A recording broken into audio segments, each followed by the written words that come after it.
L'organisation de cet atelier est donc un signe qu'Haïti s'apprête à emprunter la voie de la transformation numérique.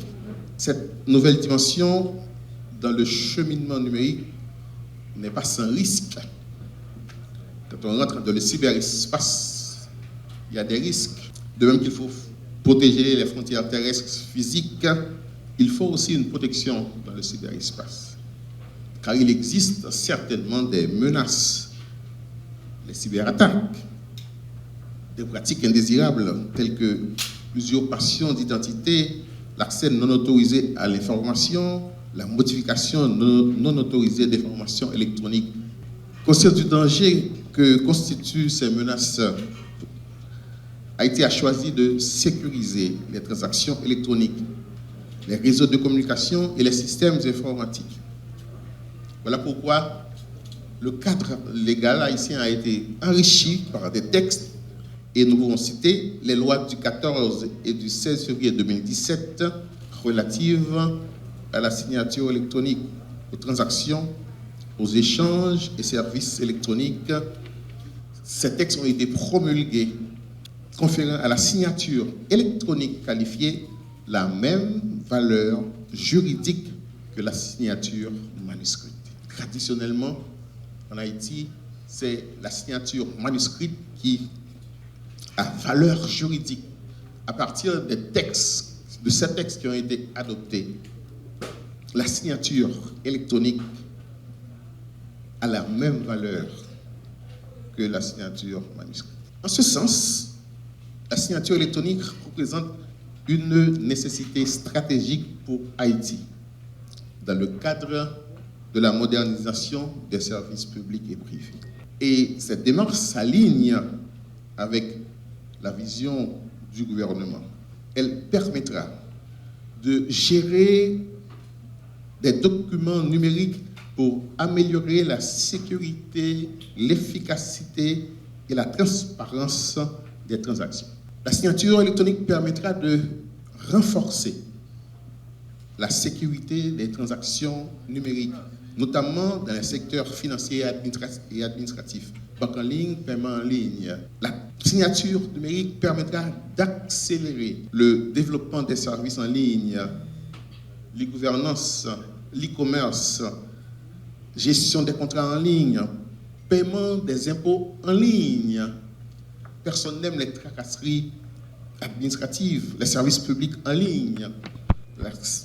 La signature électronique ouvrira la porte, facilitera ces transactions.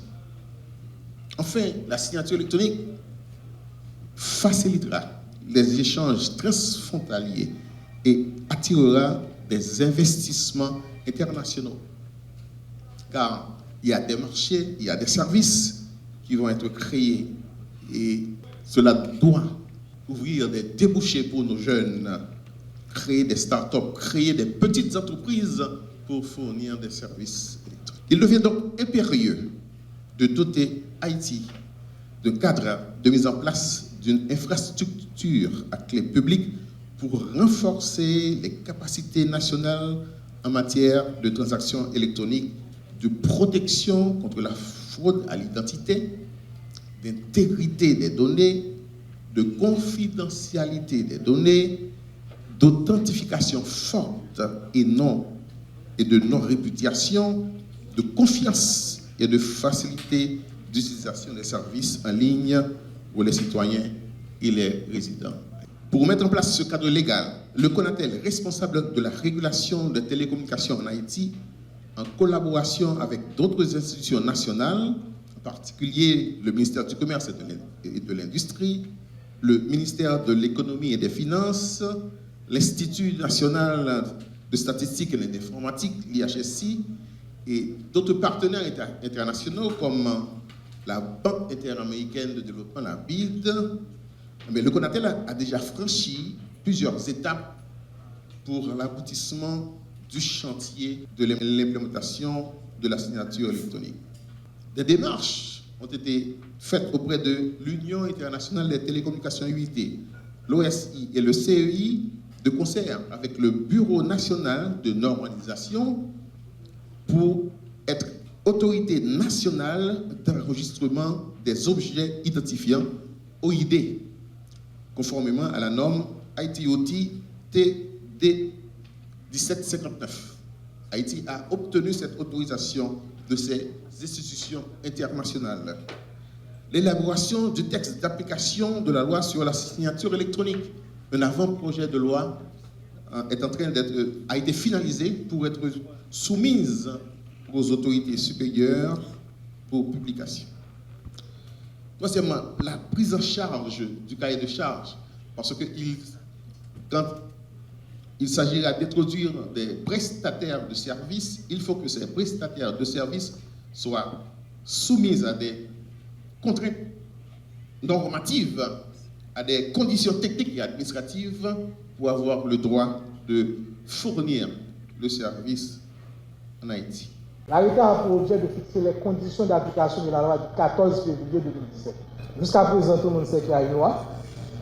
Tout le monde utilise un petit peu une signature numérisée, mais il n'y a pas encore de sanctions judiciaires et même de sanctions administratives de texte électronique parce qu'il n'y a pas l'arrêté d'application.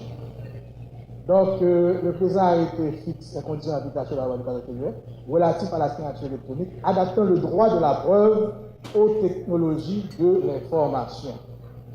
Il détermine les procédés permettant à une signature électronique de bénéficier de la présomption de fiabilité en matière de preuve.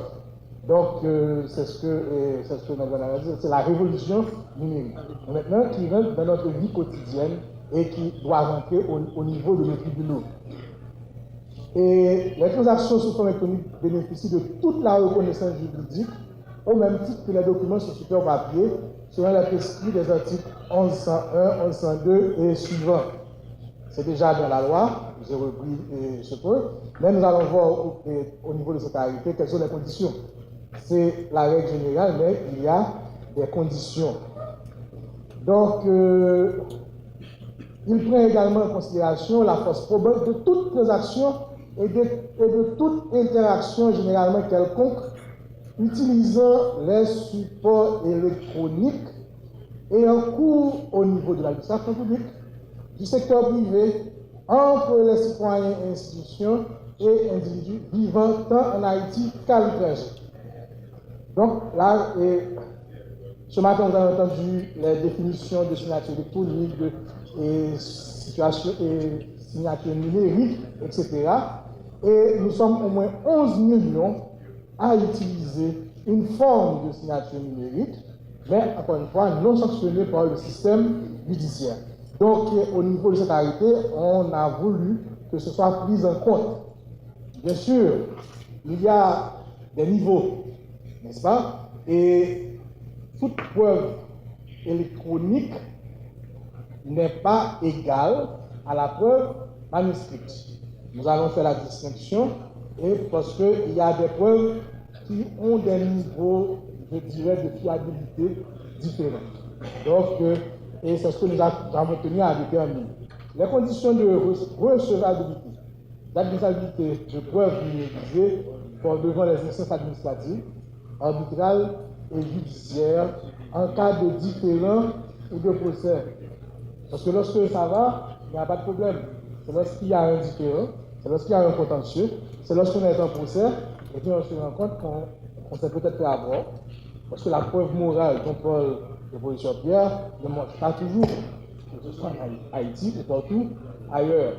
Donc, il faut vraiment déterminer les conditions de recevabilité et des preuves numérisées.